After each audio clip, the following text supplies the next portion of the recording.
buenas noches. Solemos mirar el problema del país como cuestiones domésticas. Sin embargo, nosotros somos un árbol dentro de un gran bosque que se llama globalización, mundo.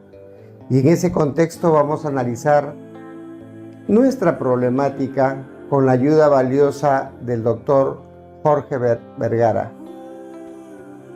Buenas noches, doctor Vergara. Bienvenido César, al programa 11. Efectivamente, contento de estar en tu programa y como hemos hablado, de alguna manera también culminando este año 2023 y haciendo algunas reflexiones respecto a nuestro país y a lo que, digamos, está dentro del contexto internacional y lo que se proyecta para el próximo año. Claro, empezamos este año 2023 con mucha violencia, Jorge, ¿no? Mucha violencia, demasiado, muertos. ¿A qué se atribuye eso? O sea, ¿qué pasó? ¿Qué le pasó al Perú, en principio? Bueno, como te decía, el país ha atravesado lamentablemente gobiernos no fuertes. Estamos ante un gobierno, diríamos, de alguna manera de transición después de lo que sucedió con Pedro Castillo. Acuérdate de que hubo una facción de izquierda radical renuente a dejar el poder y ahí hubieron pues manifestaciones, sobre todo en el centro y en el sur del país, pero felizmente la población peruana actuó con madurez y conocimiento y con experiencia también diría, y evitamos que, digamos, se revertieran las cosas y se mantuviera más bien el Estado de Derecho. Mal que bien, pero definitivamente el hecho que sucediera en la presidencia Dina Boluarte, en general ha generado de alguna manera, creo, cierta estabilidad que el Perú la necesita urgentemente. Claro, ahora, llega Castillo, no es el único improvisado que hemos tenido como presidente, lamentablemente hay que decirlo, pero creo que ha sido el más improvisado. Y se dice que no solamente fue una cuestión de desesperanza local, sino que también hubo influencia externa, hubieron intereses desde otro lado del mundo para que esto se diera en el país. ¿Qué opinión tienes de este análisis? Por supuesto, y sinceramente, enhorabuena que este señor Castillo calculó mal y definitivamente terminó donde está, porque definitivamente había la intención de cubanizar al país, no tengo la menor duda. Acuérdate que en esos momentos hubo mucho reforzamiento de los servicios de inteligencia cubanos en el Perú. ¿Y por qué? Querían replicar el modelo venezolano. Y el modelo venezolano sabemos que está totalmente infiltrado por Cuba y no quieren dejar el poder, ¿no? Hay digamos, disfrazar de una democracia, elecciones libres, pero quieren exactamente eternizar en el poder y eso querían hacer en el Perú. Felizmente, entonces, no permitimos eso y definitivamente debemos en lo posible evitar ese tipo de relaciones con estos gobiernos de izquierda, encabezando lo de Cuba. En ese sentido, hago una reflexión importante. Lamentablemente, todavía en Latinoamérica sufrimos los efectos de esta revolución castrista del año 59 de Fidel Castro, que fue una esperanza en su momento, pero que devino en comunismo. Entonces, eso ha traído miserias al continente, definitivamente. Y lo vemos. Todos los países que han seguido esa línea cubana están en la situación que están, Venezuela, Nicaragua, etcétera. Y definitivamente no podemos permitir eso que ocurra con el país. ¿Qué crees? ¿Por qué crees tú que se sostiene? Estamos hablando más de 60 años de la Revolución Cubana.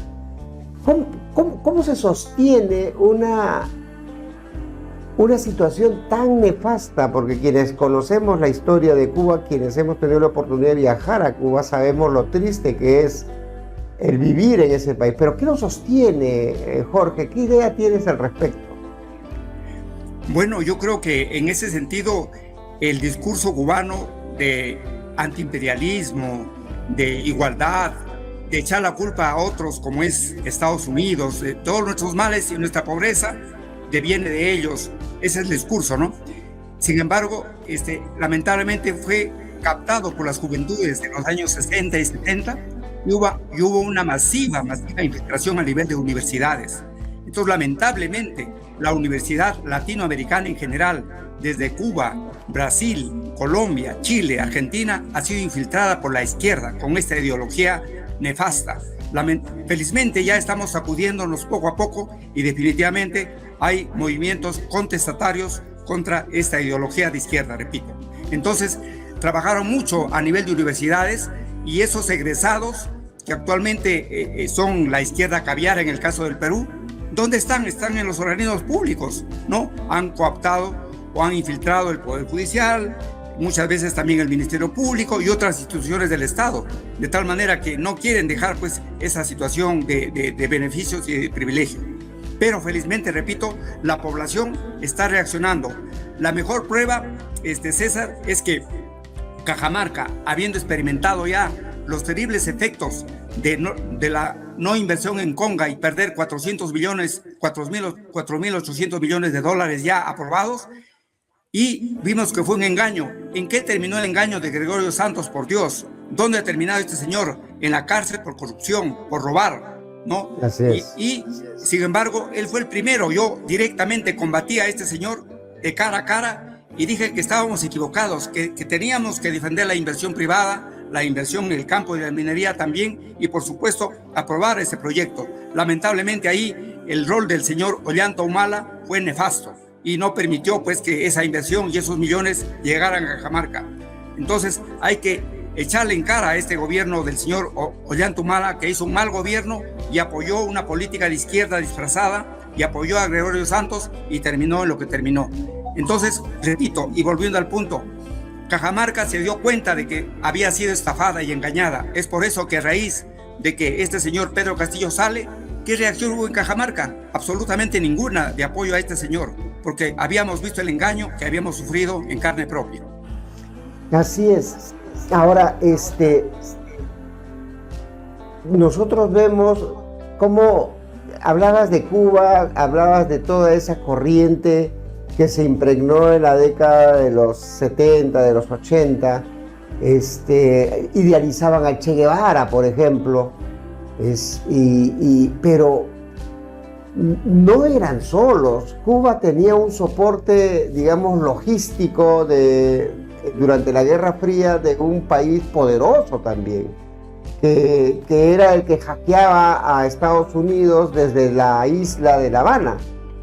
Y de allí fueron introduciendo, me parece, no sé si compartimos la misma idea, todos estos ingredientes en la juventud para distorsionar una realidad y inocular el comunismo que ha quedado en muchos. Hasta ahora yo veo personas que peinan canas que siguen pensando que el comunismo es una alternativa. ¿Crees que hubo un rol protagónico de Rusia, por ejemplo, en el caso de Cuba?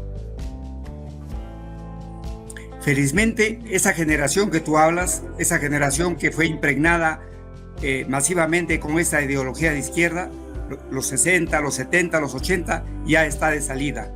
Y la nueva juventud, entendemos, piensa de una manera diferente. Y el mejor ejemplo es pues que la Unión Soviética, que lideraba pues esa izquierda, ese socialismo, ese comunismo, colapsó, y colapsó simplemente por razones económicas, ¿no? Ya no le daba para más su economía, y definitivamente por eso Cuba se quedó huérfana, sin apoyo logístico, sin apoyo económico, y es por eso que ya entiendo que esa ideología de izquierda cubana está de salida ahí en Latinoamérica, y por Dios que es necesario y es urgente, porque eso es una de las causas que Latinoamérica como continente o subcontinente esté a la saga a nivel mundial. Estamos por atrás de los países asiáticos, estamos por atrás de los países, digamos, del este europeo, estamos por atrás, por supuesto, de muchos países de África que están dando ahora, digamos, la hora con nuevas inversiones, con mucha inversión en educación y con aumento en sus niveles de vida. Y quienes se ha rezagado enormemente es Latinoamérica, desde México hasta Argentina. Y vemos pues la tragedia de Argentina. Por Dios, no hay necesidad de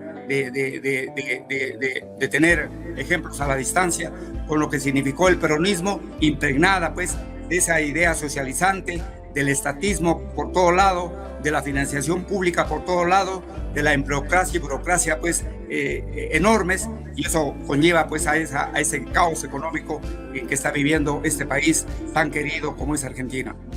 Sí, por suerte ha habido o se están dando cambios que definitivamente los grupos más radicales de Argentina van a hacer todo lo posible para que no tenga éxito, ¿no? La asunción al mando de Javier Milei y con sus ideas libertarias, digamos, ha inquietado muchísimo a los ideólogos de izquierda que siempre están pendientes de un Estado intervencionista. En el Perú mencionabas cómo han habido presidentes que han estado de espaldas a la realidad. Hablabas de Ollanta Humala, cómo se tira abajo Conga en complicidad con Gregorio Santos. Pero no hay instituciones, o mejor dicho, no hay una intervención desde afuera que los obliga a los presidentes a actuar de una determinada forma, o sea, los maniatan. Te lo pongo como ejemplo, Jorge. La Corte Interamericana de Derechos Humanos, ¿no? Ha declarado al Perú como un país que ha desacatado una sentencia. Pero no es la primera vez. Esos intervencionismos no intimidan a los gobernantes en el Perú para ser soberanos y tomar medidas adecuadas para el desarrollo de nuestro país. Por supuesto, entonces ya debemos dejar pues estos organismos que nos causan, que nos lastran, que nos atrasan y que perjudican al país en su conjunto. Dime, ¿qué ganamos siendo miembros de la Corte Interamericana de San José, de la Corte de San José, infiltrada por izquierdistas? Ahí están los caviares, por Dios. Ahí estuvo el señor Diego García Sayán, por ejemplo, claro que fue ministro de Justicia en el gobierno de Toledo. ¿Qué hemos ganado con eso? Todos los fallos son en favor de terroristas o pseudoterroristas o gente de izquierda, y todos los fallos son contra soldados peruanos, contra policías peruanos y contra el Estado peruano. Definitivamente debemos salirnos de la competencia de la Corte de San José. En ese sentido, pues, se necesita por eso un Congreso que apoye a su Ejecutivo, que apoye a su Ministerio de Relaciones Exteriores y trabajar en conjunto, ¿no? Porque esa es la tragedia del Perú, pues, el Ejecutivo por un lado y débil, ¿por qué? Porque no tiene mayoría en el Congreso. Eso debería trabajarse en ese sentido, y a una de tus reflexiones previas te diría que hay que trabajar muchísimo en la organización de verdaderos partidos políticos que están ausentes en el Perú, ¿no? Eso es definitivo, ¿no? Ahora, ¿cuánto extrañaríamos? Por favor, yo no pertenezco a ningún partido político en ese sentido, claro, pero por ejemplo, ¿cómo extrañaríamos que, por ejemplo, un PPC remozado, mejorado, modernizado, esté presente, por ejemplo, en la palestra nacional? Por decir un ejemplo, ¿no? O un partido, como ejemplo, como que el lideró Alberto, el exalcalde de Lima, Alberto Andrade también, que tuvo buenas ideas y que me pareció un elemento, digamos, de progreso, e hizo un excelente gobierno municipal en la ciudad de Lima, ¿no? Pero nos falta trabajar, no para elecciones, sino se trata de formar partidos políticos que trabajen en el tiempo, tengan una vigencia permanente, y las elecciones solamente sean, pues, momentos coyunturales donde se elige a los mejores para que nos representen. Sí, porque en realidad la democracia en el Perú es de un día de elección, de votación, y se acabó. Ya los que asumen las responsabilidades de gobierno son los que atan y desatan, y muchas veces hacen cosas que no van alineadas a las necesidades del país. Entonces, esa situación de mencionar lo de la Corte, ¿qué nos ha traído la Corte? Yo te digo personalmente, no sé si lo compartes, me he sentido humillado cuando, por ejemplo, la Corte pedía que el Perú repare a Lori Berenson económicamente por haber estado presa siendo convicta y confesa una terrorista. O sea, nos conmina, nos humilla a los peruanos a que hinquemos nuestras rodillas, ¿no? ¿Para qué? ¿Para pedir perdón, disculpas a los terroristas? ¿A esa situación hemos llegado, doctor? Por eso no hacer caso a la Corte Interamericana y salirnos de su espera y renunciar a esa Corte, ¿no? El mejor ejemplo lo tenemos, por ejemplo, en Estados Unidos, que claro, tiene poder económico y no le hace caso absolutamente a la Corte Interamericana. No tiene absolutamente ninguna competencia con ese país. Bueno, sigamos ese ejemplo, pues, porque no nos conviene. Siempre sus fallos son antiperuanos, contra el Estado peruano y contra las verdaderas víctimas, que en muchos casos son policías o militares, ¿no? Que han sufrido las víctimas de estos terroristas y que ahora se valen, por ejemplo, y lo digo ahora con fuerza, ahora se valen de la excarcelación, por ejemplo, del presidente Alberto Fujimori para lanzar, y todo es la cantuta y varios saltos. Por Dios, hagamos un balance, pues, de las buenas acciones de gobierno que hubo en el primer periodo del señor Alberto Fujimori, y que eso nos ha permitido mantenernos de alguna manera nuestra economía en crecimiento y nuestra economía estable, ¿no? Ya el señor fue condenado por una corte peruana y ha pagado ya sus culpas en todo caso, no su mal gobierno que hizo en el segundo periodo, no, con la reelección, etcétera, y lógicamente con el acompañamiento definitivamente negativo, pues, del señor Vladimiro Montesinos, ¿no? Pero eso es parte de la historia. Pero los izquierdistas y ahora han levantado las voces, todo es la cantuta y varios saltos, ¿no? Como si fuera, ¿y acaso no estaban infiltrados por terroristas y comunistas estas universidades? Por supuesto que sí. Y en una guerra interna como fue la de Perú, hay víctimas inocentes, necesariamente, ¿o no? Por supuesto, mucha gente ha podido perecer inocentemente, no discuto eso, pero ¿cómo mataban los terroristas, por Dios? ¿A cuántos policías les han disparado por la espalda, en la nuca? ¿De eso qué hablan? ¿De eso qué hablan? ¿De eso qué habla la Corte Interamericana? En absoluto. De tal manera, entonces, y hay que decirlo claro, ya es hora de que el señor Alberto Fujimori termine sus días en paz y excarcelado, porque hizo también cosas buenas en favor del Perú. Fíjese, pero aparte de lo que menciona, que eso está registrado, o sea, nosotros no estamos inventando nada, eso está en la historia del país y la economía. Si hoy no está tirada por los suelos, es porque ha habido una estructura que la ha mantenido, pero en el caso de Fujimori se ha cumplido con las leyes. A él se le ha juzgado, que yo también tengo mi punto de vista, pero al final una corte lo sentenció. Dentro de las leyes que existen en el Perú hay la posibilidad del indulto presidencial. Se aplicó, o sea, no se inventó nada, se aplicó el indulto. Pero buscaron sin razones para descalificar el indulto, que es una gracia que otorga el presidente. Todo se cumplió, pero para la Corte eso está mal. Que la hizo Pedro Pablo Kuczynski, así es. ¿No? Entonces, yo digo, en el caso que estamos hablando, en este puntual caso, se cumplió el Perú cumplió escrupulosamente con nuestras leyes, no se saltó ninguna, y la Corte cuestiona y declara en desacato al Perú. Definitivamente no hacerles caso, repito, y no hacer caso a esos llorones, de nuevo, de la cantuta y de varios saltos, que eso es, todo es víctimas, es una victimización eterna, ¿no? Y no mencionan los hechos positivos que han habido y que se venció al terrorismo durante ese primer gobierno del 90 al 95. Se controló la inflación, se venció al terrorismo, se estabilizó el país en términos generales,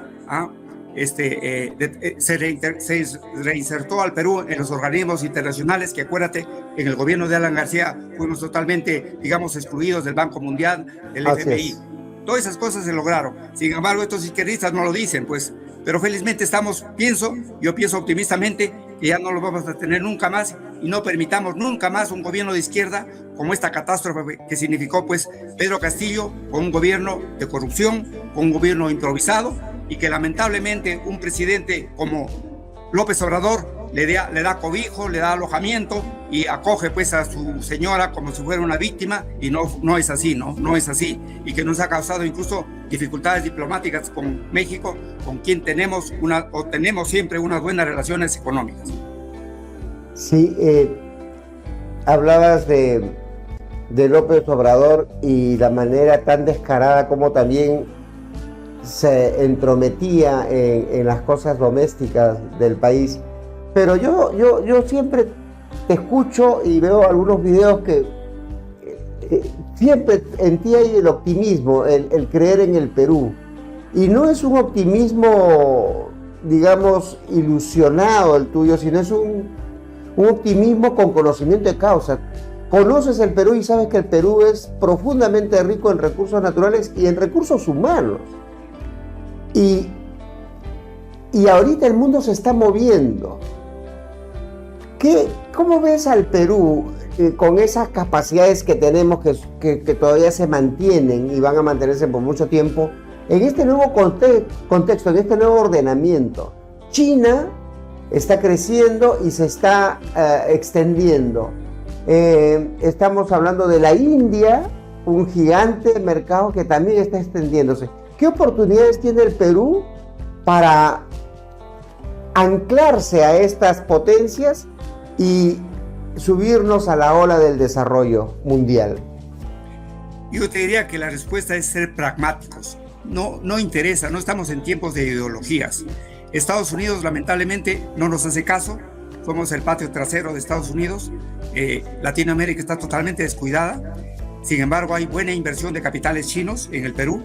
Así es. En minas, el megapuerto de Chancay y en otros sectores, en energía, etcétera. Enhorabuena, y siempre y cuando esté bien controlado, por supuesto, y se defiendan los intereses del Estado peruano, eso es definitivo, ¿no? Eso. Y por supuesto también buscar un mayor reforzamiento económico con la India, efectivamente, que está emergiendo como una potencia también ya a nivel mundial, y por supuesto reforzar nuestros lazos económicos con Europa, ¿no? Con Europa occidental. En ese sentido, entonces, yo creo que hay potencialidad en el país en muchas cosas. Por ejemplo, no podemos perder oportunidad en el sector minero, César. El país es riquísimo en minerales y el cobre es un mineral estratégico. Miren esa palabra que utilizo, mineral estratégico. El cobre se va a necesitar en los próximos años, en los próximos decenios, como un material que se emplea en todo tipo de industrias, y el Perú es riquísimo en cobre. Pues desarrollemos nuestras minas de cobre y promovamos genuinamente la inversión minera en este sector, y evitemos pues tantísimas tonterías de las leyes, la ley de permiso social, la ley de tanta burocracia e impuestos contra la minería legal, y sin embargo no combatimos a la minería ilegal.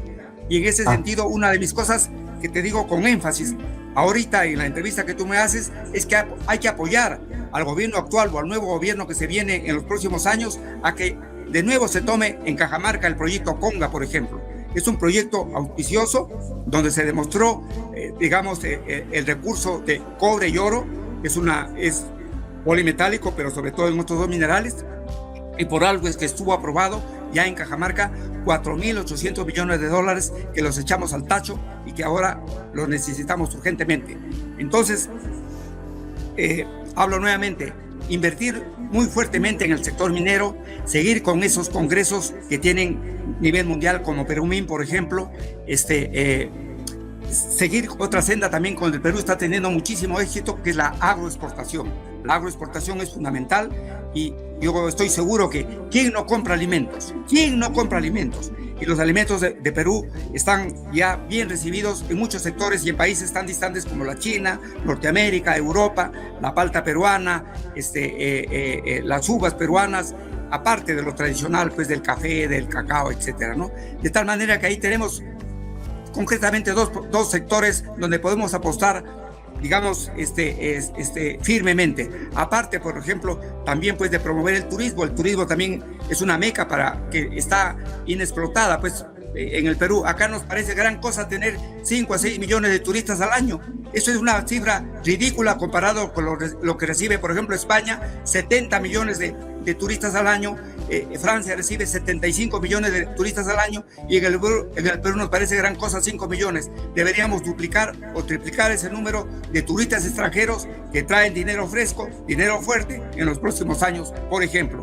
Entonces, efectivamente, soy optimista en el sentido de que somos un país de emprendedores, de personas con mucho empuje, con mucho coraje, y que en este país quien lo sostiene es el sector privado exclusivamente, que genera los impuestos, genera el dinero, y que ha permitido que este año este Congreso ineficiente tenga un presupuesto de más de 200.000 millones de soles, 241.000 millones de soles, que nunca antes se ha tenido.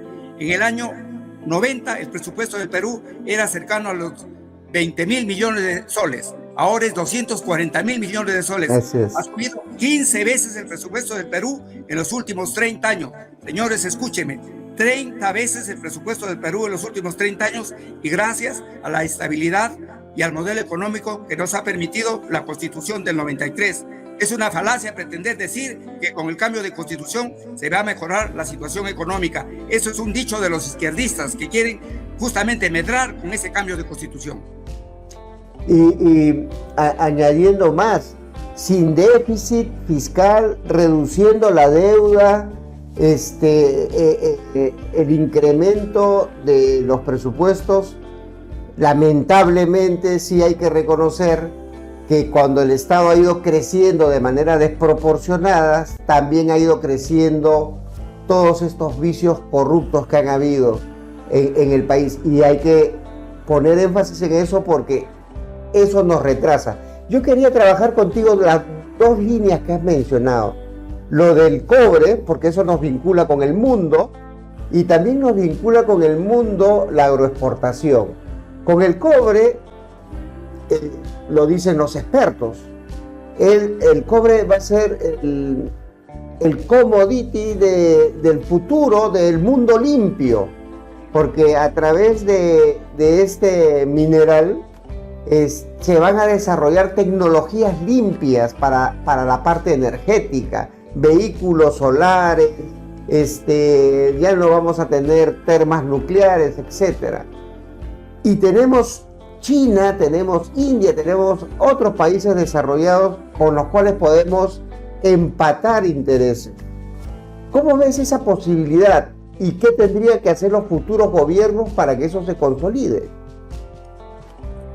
Sencillamente, pues, como decíamos hace un momento, que no pongan tantas trabas a la inversión minera con esos proyectos, megaproyectos o minas de mediano tamaño formales, que pasan años tras años tratando pues de primero convencer a la población, donde hay muchos vivos en las poblaciones, en muchas comunidades vivas que se aprovechan y se quieren, y exigen un montón de cosas y prebendas antes de la explotación, en una forma exagerada, por supuesto. Nadie dice que las comunidades pues propias, autóctonas, donde esté el mineral, tienen derecho pues a beneficios. ¿Quién va a discutir eso? O preferencias en la mano de obra, por ejemplo, también, ¿no? Pero no de una manera tal pues que signifique que el Estado tenga que ser reemplazado con escuelas, con policía, con colegios, con todo tipo de inversiones para que les permitan la explotación minera. Entonces, facilitar las cosas, ¿no? Que no sean los trámites tan burocráticos, por un lado, ¿no?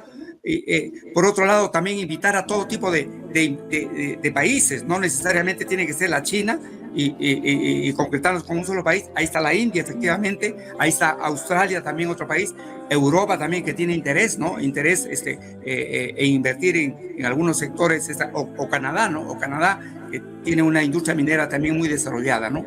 De tal manera, pues, de que hay que en ese sentido quitar muchas leyes que realmente entorpecen, y esa permisología que tú has escuchado, esa bendita palabra, reducirla a su máxima expresión, ¿no?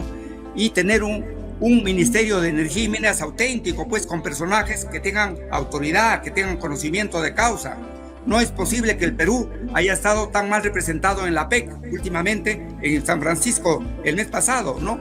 Donde la PEC es una buena asociación, ¿no? Que reúne a 21 países del mundo, de la cuenca del Pacífico, de la cuenca del Asia, 21 países, y de los fundadores, felizmente está el Perú, está como países fundadores de Latinoamérica, Perú, Chile y México.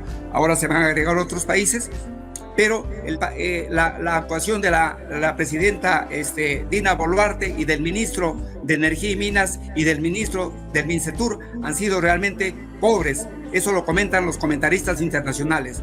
La intervención de nuestra presidenta ha sido muy discreta, y el próximo año el Perú es el país organizador de la PEC. Ojo, estoy diciendo que el Perú el próximo año es organizador de la PEC, por tanto tenemos que reforzar a esa organización de la PEC, al comité organizador, desde ahora, por Dios, para que sea un éxito y tengamos pues la presencia de presidentes como de Estados Unidos, con presidente de China, que posiblemente nos va a visitar con esta cumbre de la PEC el próximo año, y también de otros países desarrollados, ¿no? Así es que tenemos una gran oportunidad, una gran ventana para trabajar durante todo este año 2024. con la PEC.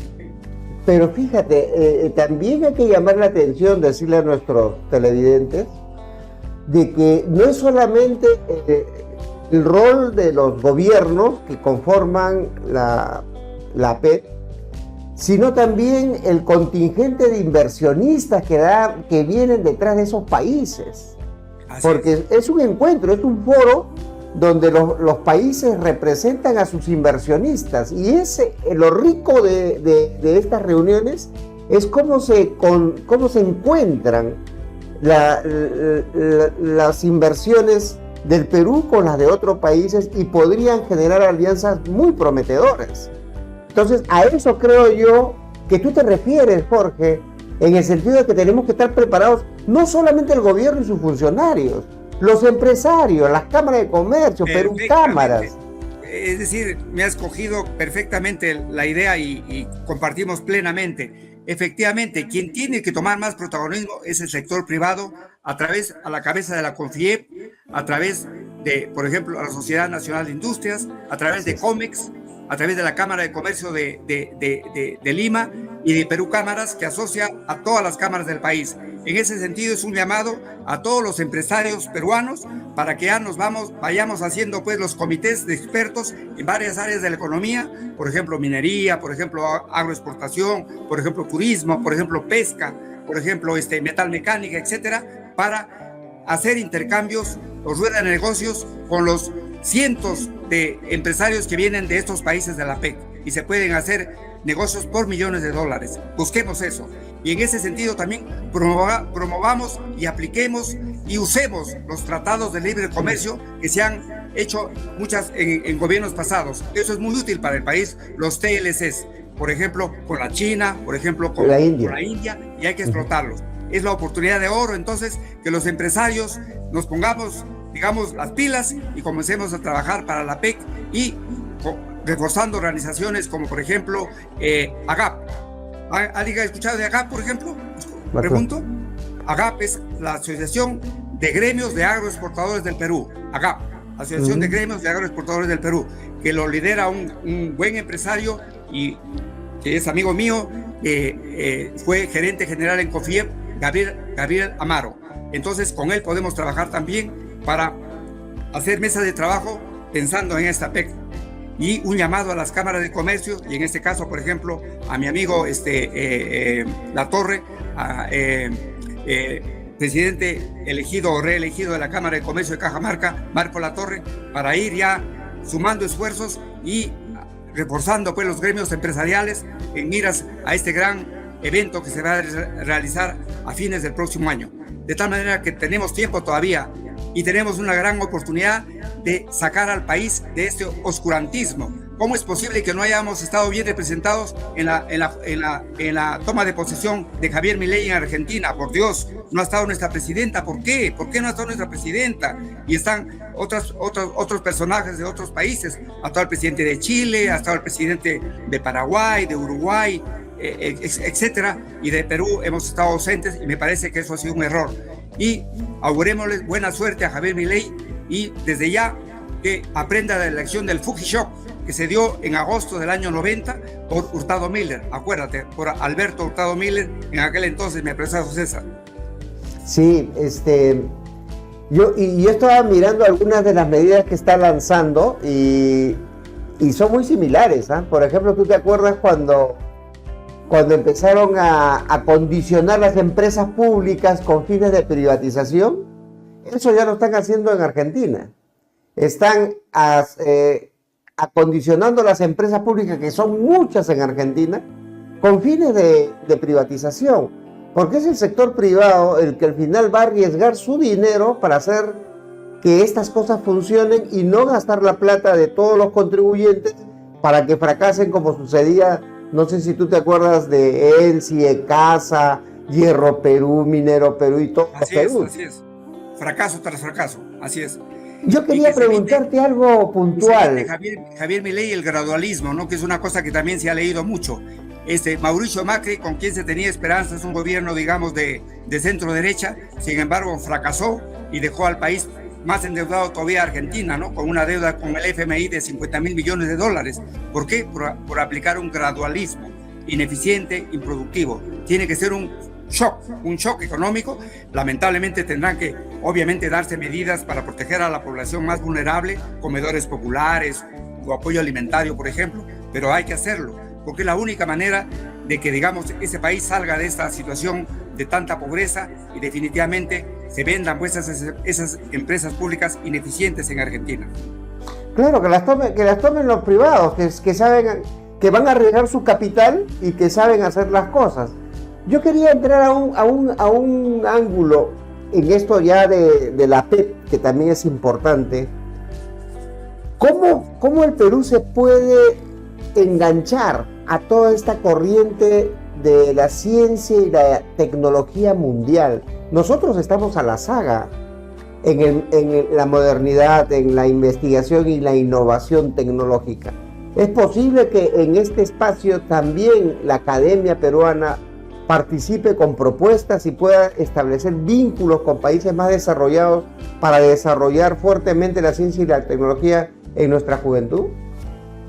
Yo creo que sí, y en ese sentido yo creo que hay algunas universidades, por ejemplo, peruanas, que quieren dar la pauta, ¿no? Y están reforzando de alguna manera sus cuadros de investigadores, ¿no?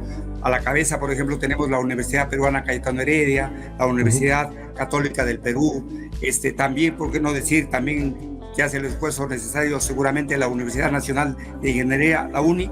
Entonces hay sectores donde se puede reforzar esto y dar más fuerza también a Concitec, ¿no? A Concitec en el Perú, ¿no? Con más presupuesto, con más profesionales calificados, pero sobre todo haciendo alianzas con quién, con universidades de países desarrollados y con organismos, digamos, que incentivan pues la investigación en otros países, ¿no? Yo creo que se puede hacer a través de convenios, a través de intercambio de profesionales, a través de visitas de profesionales acá al Perú, hacer pasantías, etcétera, o viceversa.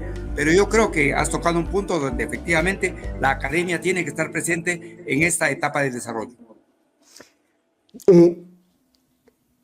Hay países en el mundo que tienen muy pocos recursos naturales, pero tienen muy alto avance en ciencia y tecnología y son desarrollados.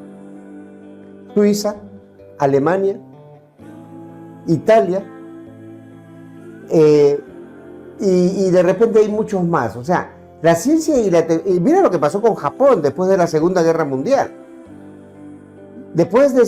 A pesar de ser una isla, un conjunto de archipiélagos, a pesar de tener limitaciones de recursos, después de la guerra, lo que lo encumbra a Japón es la ciencia y la tecnología con el Plan Marshall. Entonces, ¿qué cosa difícil es entender que el Perú puede tener un impulso muy importante si es que se empieza a preocupar los gobiernos en desarrollar este campo humano? Completo lo que tú decías de países que han invertido mucho en tecnología. Ahora un país que es pequeño, muy pequeño, un país báltico, que ha invertido enormemente y todos sus trámites oficiales de Estado es a través de la Internet, muy adelantado en esta tecnología. Estonia. Te pido que leas sobre Estonia, que está sumamente desarrollado a nivel de cualquier trámite de sacar cualquier documento y se ha facilitado enormemente con ahorro de costos y todo, Estonia. Y en África tenemos a Ruanda, que también Ruanda. Bastante. Así es. Mira. Entonces, a tu respuesta, y voy de nuevo, ¿cómo está la educación en el Perú, la educación primaria y secundaria? ¿Tú crees que vamos a avanzar, que la educación esté en manos del SUTEP? Te pregunto. No. ¿El SUTEP? Entonces, lo primero que tenemos que hacer es desaparecer y ya no oficializar y darle todo tipo de autenticidad al SUTEP, porque solamente está politizado y ahí los profesores del SUTEP se dedican a sembrar esas ideas de izquierda negativas, pro-cubanas, a nivel de los niños, a nivel de los escolares. ¿Tú crees que el Perú va a desarrollarse con este tipo de enseñanza? Estos profesores totalmente politizados del SUTEP y que han hecho una mafia realmente de todo esto y no dejan también otras posibilidades. Entonces yo creo que por ahí tenemos que empezar, ¿no es cierto? En que la educación tiene que ser más abierta, más competitiva, más actualizada, ¿no? Y no estar ideologizada. Competitiva, esa palabra es interesante y le da mucho miedo a los sindicatos de docentes. Competitiva quiere decir que entre los colegios buscan la excelencia, compiten entre ellos quién da el mejor servicio. Yo estaba por Surco, en Lima, y había un grupo de gente de izquierda que decía, mira, ve, el colegio La Inmaculada que está enfrente, así ese colegio debe ser para el pueblo, decían. Yo les decía, pero fácil, el que tiene toda la plata del Perú es el Estado. ¿Por qué el Estado no construye 50 colegios inmaculados en todo el país para que, escogiendo profesores de alto nivel, no profesores tipo Pedro Castillo, sino profesores altamente competitivos, enseñen a nuestros hijos y ustedes puedan escoger dónde enviar a sus hijos? Pero no, te mandan un sistema educativo público en donde los profesores son sindicalizados y van con su ideología y enferman y hacen que los niños aprendan a pedir y no a producir. Entonces allí creo que desde ese punto uno tiene que empezar a atacar el tema de la educación, porque eso al final va a llevarnos a la posibilidad de desarrollarnos tecnológicamente, con ciencia. Entonces vamos al punto que no hay que quitarle legitimidad legal a esos gremios que realmente están politizados y que el SUTEP ni siquiera es el extremo. Sabemos, por ejemplo, que los terroristas de Sendero Luminoso han formado su propio sindicato de profesores. Imagínate cómo estamos. Eso no se puede aceptar, eso es definitivamente inaceptable. Y ahí están pues los políticos de izquierda que defienden todas estas cosas, ¿no? Ahí están los que quieren cambiar la Constitución, pues, ¿no? Así es. Y hemos visto noticias en donde un ex senderista está dando clase a niños, a jóvenes. Seguramente, mira, no me sorprendería, en el sur del país seguramente, ¿no? En el sur, sí, en Ayacucho o en Huancavelica, seguramente en alguna de esas dos regiones. Yo la última partecita, discúlpame, más bien que sea muy... que aproveche tu experiencia. ¿Por qué en el agro hay un sector desarrollado como es la agroindustria y la agroexportación, y tenemos un agro pobre en las zonas andinas? ¿Qué está pasando? ¿Es a propósito? ¿Es casual? ¿Es incapacidad? ¿O es la búsqueda de los malos políticos de mantener un clientelaje político en esa zona con la pobreza de la gente? ¿Qué opinión tienes al respecto? Porque eso también es clave, ¿eh?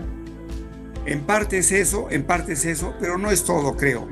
Y sigamos el ejemplo de la agroexportación en la costa, que creo ha sido muy prometedora en regiones como, por ejemplo, Ica, Lima, La Libertad y Piura, ¿no? Sobre todo, ¿no? Y en ese sentido creo que hay que reconocer, digamos, la valía de proyectos como Chavimochic o como, por ejemplo, hidroeléctricas en Piura y en Majes en el sur, en Arequipa, ¿no es cierto? ¿Y eso por qué? Porque se ha permitido un desarrollo industrial de la agricultura, industrial. Entonces, la agroindustria no se basa en minifundio. Ahí está la respuesta a lo que te quería decir.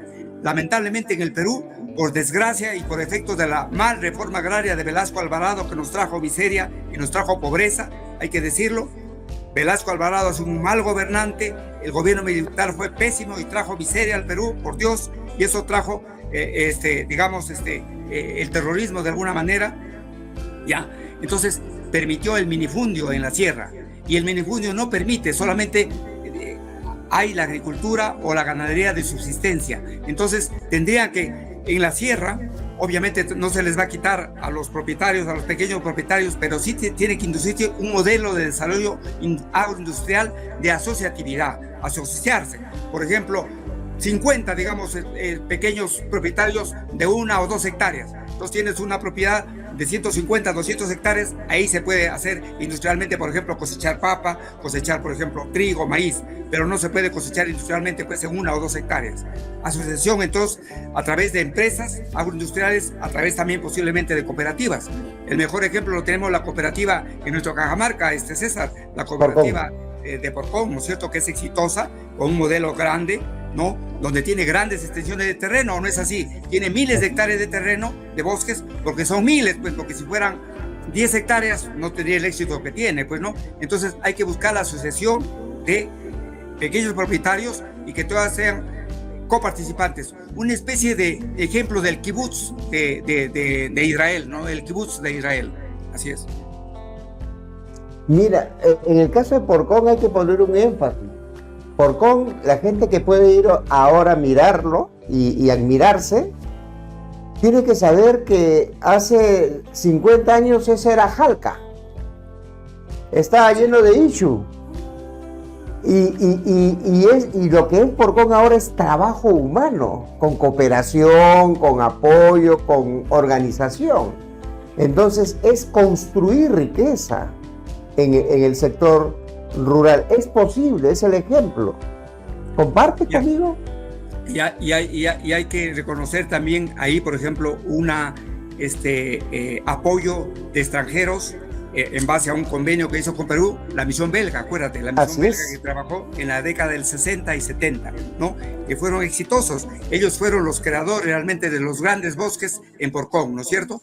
Pero también hay que reconocer otra cosa, César, y hay que decirlo: cuando se manejan las empresas públicas o privadas con honradez, con eficiencia, con transparencia, las cosas funcionan. Y yo entiendo que por su aspecto religioso también la gente de Porcón, porque tienen ellos una religión cristiana, digamos, especial, ellos son muy honrados, son trabajadores honrados y trabajan, ganan su salario, su sueldo, pero no están robando, no están oceando, no están pidiendo descanso médico si están enfermos, entonces sin abusar de la empresa, de tal manera que eso permite pues excedentes que permiten el crecimiento de la empresa, y no solamente tienen sus grandes bosques y sus madereras, sino tenemos ahora los quesos, la agricultura o la industria de la leche de Porcón, ¿no es cierto? Y también están incursionando en la gastronomía con sus famosos hongos de Porcón, ¿no?, que son tan agradables en los tallarines, por ejemplo. Sí, la última. ¿Tú crees que es posible que ese desarrollo evidente de la agroindustria en la zona de la costa norte y la costa sur, costa centro también, pueda irradiarse hacia las partes altas y altoandinas en algún momento en el país? Pueda, digamos, motivar a que esa zona agrícola hoy deprimida pueda emerger como lo viene haciendo en la agricultura de costa? Yo creo que sí, y ahí tenemos que hacer un manejo del agua, César, muy importante. A veces desperdiciamos actualmente millones de toneladas de agua dulce, que simplemente se van al mar, ¿no? Porque la gran mayoría de agua, la poca agua o la menor cantidad de agua, se va a la costa, y la gran mayoría de agua se pierde hacia la selva, como tú sabes, ¿no es cierto? En las cuencas. De tal manera que tiene que hacerse una política de pequeñas y medianas represas o formas de colectar el agua. Lo que nuestro querido ingeniero Pablo Sánchez decía, la cosecha del agua y la alfombra verde, el poncho verde, ¿no es cierto? Entonces hay que recolectar el agua en tiempos de invierno, ¿no? Y eso permitir pues que esa agua retenida pueda pues ser el origen de la riqueza en base a asociaciones de productores agrícolas y ganaderos en la Sierra del Perú. ¿Por qué no explotar, por ejemplo, también me pregunto, aparte pues de los tubérculos, aparte de la quinoa, que es ahora un oro en cuanto a su calidad proteica, por ejemplo los auquénidos, me pregunto, ¿no?, que podríamos ser una potencia en auquénidos, ¿no?, la vicuña, por ejemplo, la lana de la vicuña, y tantísimas cosas que la sierra podría hacer exportadora también, no solamente la costa.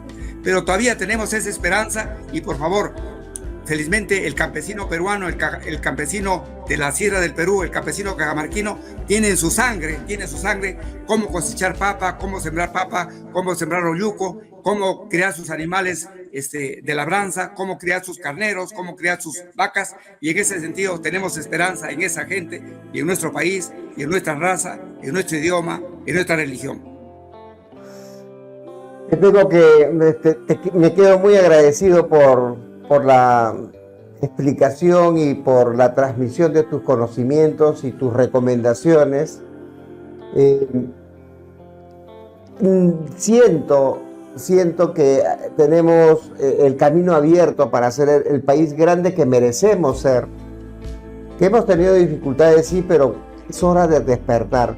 Yo quisiera que nos des, ya acaba el año, tus reflexiones finales de esta conversación y dirigir a nuestro pueblo cajamarquino y al Perú entero en un saludo por estas fiestas. Gracias. En realidad ha sido un año difícil para todos, y el otro año las perspectivas económicas también apuntan a que no van a ser muy halagüeñas. Sin embargo, por Dios, no permitamos el cambio de modelo económico. Si bien el Perú se ha mantenido y tiene una de las monedas más estables, es precisamente por haber mantenido ese modelo sin intervención del Estado y sin empresas estatales, por un lado. Por otro lado, el próximo año nos esperan cosas para Cajamarca y por ejemplo, para el país. La PEC ya hablábamos a finales del próximo año, pero para nuestro Cajamarca se nos esperan unos carnavales, César, de primera. Cajamarca está en una zona ahora estupenda, en el sentido que no hay terrorismo, la delincuencia es mucho menor que en la costa, de tal manera que se espera para Cajamarca alrededor de 100,000 turistas en este febrero. De tal manera que les digo a mis paisanos cajamarquinos que preparen sus casas. ¿Por qué? Porque va a haber muchos turistas que van a necesitar alojamiento y los hoteles ya no se dan abasto. Me han dicho ya que está copada la red de hoteles, de camas en Cajamarca, de tal manera que, y de los pasajes aéreos también. Así que con tiempo, por favor, compren sus pasajes si pueden todavía, porque Cajamarca le espera buenos ingresos en estos carnavales. Así que preparemos los cajamarquinos y seamos optimistas. Y por supuesto, tratemos de buscar un gobierno que promueva la inversión de todo tipo. No estoy hablando de inversión exclusivamente minera, inversión en agricultura, en agroindustria, en educación, etcétera, ¿no? Pero el único que puede salvar al Perú, y lo ha hecho realmente, es la inversión privada, amigos. Es la inversión privada. Estamos en una época donde el boom minero nos puede salvar y evitar fracasos que ha tenido el país ya con el boom del guano de la isla, el boom del salitre, que no dio resultados, el boom de la pesca en el siglo pasado, que lamentablemente los peruanos no supimos aprovechar. Evitemos esos errores, pero trabajemos con honradez. Evitemos votar por políticos corruptos, evitemos votar por políticos que hacen de la política una profesión. Así que, que no nos cuenten pues cuentos de sirena con el cambio de constitución, por Dios. Veamos el ejemplo de Chile ahora, que por 2 veces ha rechazado el cambio de constitución que la dio el señor Pinochet y le ha permitido estar Chile en el estatus que tiene como uno de los países latinoamericanos de más desarrollo en tecnología, en ciencia y en economía. Ok, ese es mi mensaje, un mensaje de optimismo para el Perú y para mi país y para Cajamarca.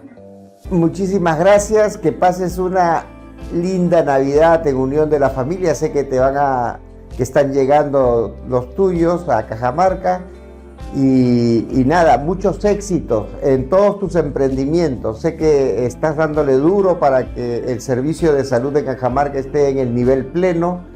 Y te deseo lo mejor, Jorge, lo mejor, porque conozco tu grandeza y tu entereza. Gracias por tus palabras. Gracias, César. Muchas gracias. Un abrazo a la distancia y también unas felices fiestas con tu familia, con tu esposa, con tus hijos. Y, apostemos por el Perú, apostemos por nuestro país. Muchas gracias. Buenas noches. Ha sido una entrevista muy, muy deliciosa con el doctor Jorge Vergara Quirós. Y queda ese concepto. El concepto de este programa se consolida. Que levantamos la bandera de la libertad. Levantamos la bandera del derecho a la propiedad privada. Levantamos la bandera del mercado como organizador de los intercambios saludables y voluntarios. Y queremos un Estado pequeño y eficiente, que promueva las inversiones, porque es el inversionista al final el que hace que la economía, el empleo, el bienestar de las familias se dé. También hemos visto que el Perú tiene las posibilidades intactas de ser un país de avanzada y los peruanos de vivir bien. Solamente nos falta tomar las decisiones, las mejores decisiones, y aprovechemos esta oportunidad que se nos presenta el próximo año con el anfitrionaje de la APEC. Nos vemos.